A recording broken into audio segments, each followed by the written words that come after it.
So next is Mins Carter, representing secular humanism.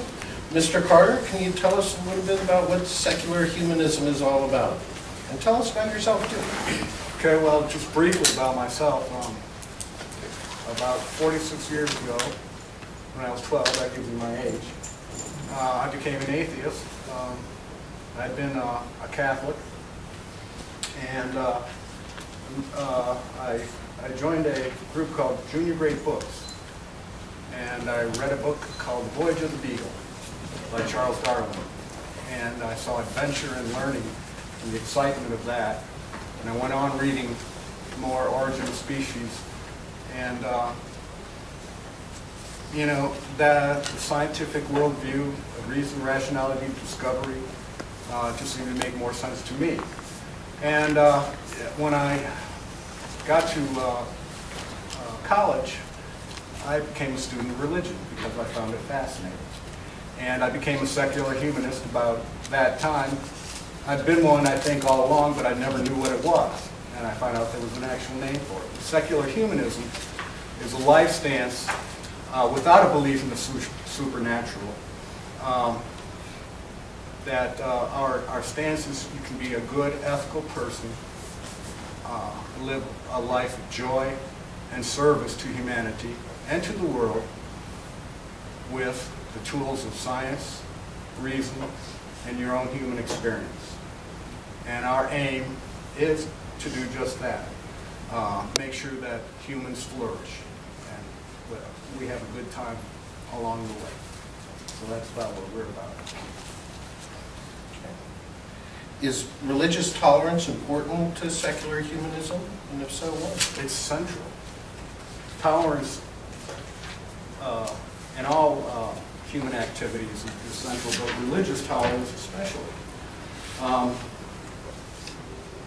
We are not against religion at all. What we are against is authoritarianism. Anything that denies the individual human, or a significant amount of it, those things which enable them to thrive. So authoritarianism in any form is what we are against, not religion. We've worked, my group does service work, and we work with other religious groups, and we get along, and we're all doing the same type of things, serving humanity. And of course we see the conflicts. And I think Mr. Dixon over here, I wrote down something that's very important. Okay, and I think this is where things break down when there's no dialogue.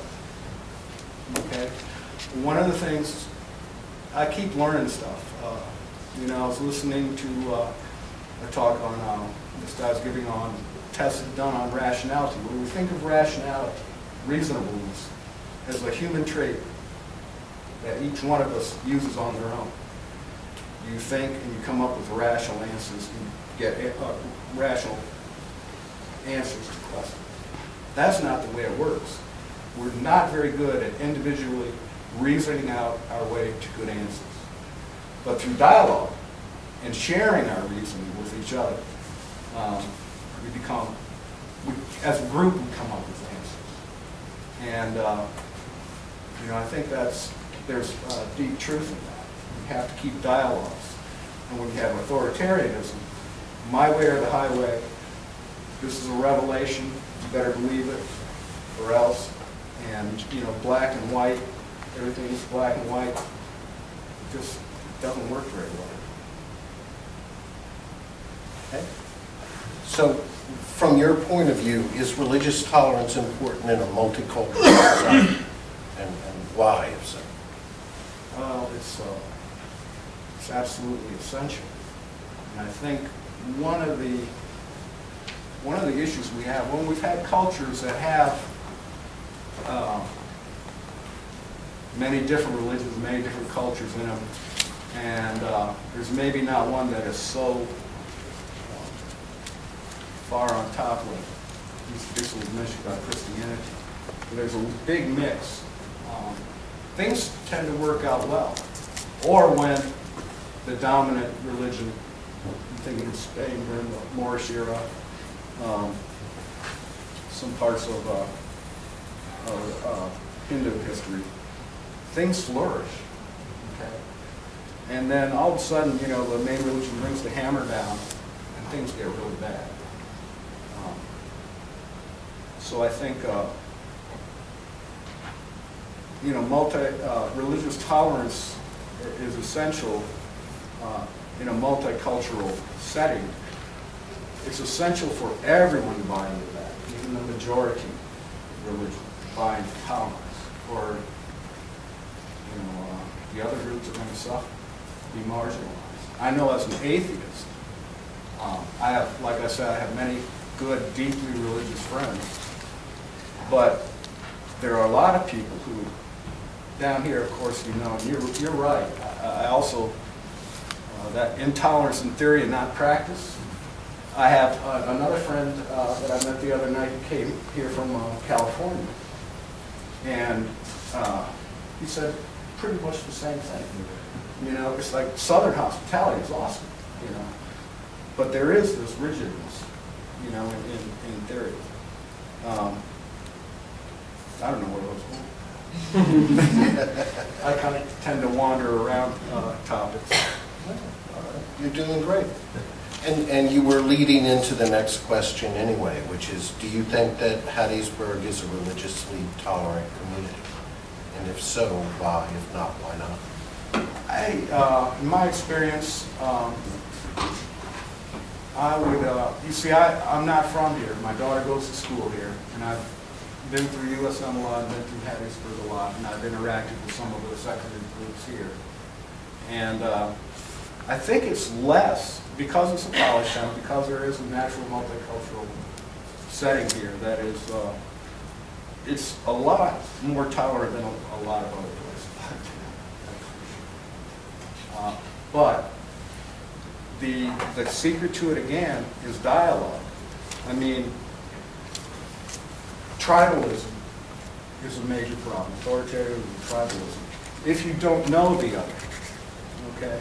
If you don't know any Muslims, if you don't know any Hindus, okay, you can have all sorts of ideas. I mean, your ideas will come from the media, they will come from what you hear about, and unfortunately, what you hear about other religions are the extremely bad parts, then that's what you're going to think.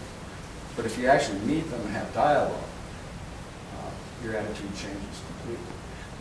And it's the same with the atheists. You'll sit down with us and talk to us. You'll find that we're a lot different than you think. We're a lot different. We're painted as this horrible, immoral, you know. How would you live without God? You know, I'd go out and start murdering. that really is it. Or they say you're the devil. Well, we don't believe in that either. They're all, you know. I always say atheists are just like you, only we go one God farther. Okay? Because you don't believe in all the other gods. You believe in one, or whatever's in the system. I just don't believe in that one either. So you're pretty much atheist in terms of other things. But you can get along. That's the idea. You don't have to share beliefs. You have to share. You're right. Tolerance is maybe. I think religious tolerance, though, has a special meaning beyond just tolerance. I think what it means to me is acceptance. I think that's a better word. I accept you. Humanists accept you for what you are, whatever that is. We accept it, and then we work from there. Excellent.